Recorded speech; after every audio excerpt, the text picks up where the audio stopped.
Good afternoon, I'm Malcolm Jordan and this is your Midday News Fix for Friday, the 17th of April. A National Cabinet Minister is batting away claims the Prime Minister's leadership is on the rocks.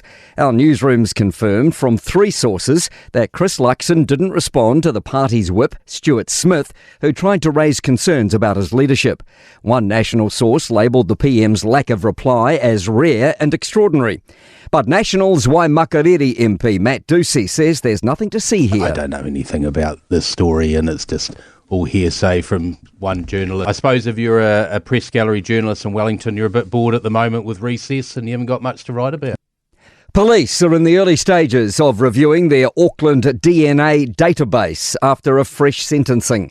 Murderer and notorious serial rapist Malcolm Rewa has received a 10-year prison sentence this morning for the rape of a 16-year-old in 1988.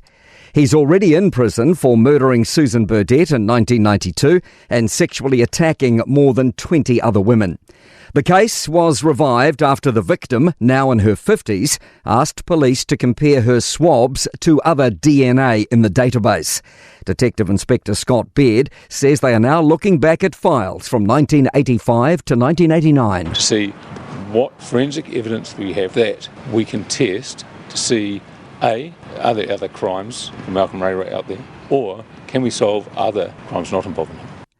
Leaders from 40 countries, including New Zealand, are tuning in to a virtual meeting about the global shipping crisis unfolding in the Middle East. Britain's Keir Starmer and France's Emmanuel Macron will facilitate discussions about how to get the flow of energy and trade back on track. They've proposed an international mission to reopen the Strait of Hormuz and ensure safe passage for vessels. Combined military action isn't being ruled out. Meanwhile, Israel is refusing to withdraw forces from Lebanon despite a 10-day ceasefire taking effect. It bombed a bridge earlier today, cutting South Lebanon off from the rest of the country. Prime Minister Benjamin Netanyahu says troops will remain there for the duration of the truce. The BBC's Lucy Williamson says it's clear the US has pressured Netanyahu to align with its interests that diverge from Israel's war goals. Israel has 5 army divisions currently in southern Lebanon. Just yesterday, the chief spokesman for the army said they were continuing to advance.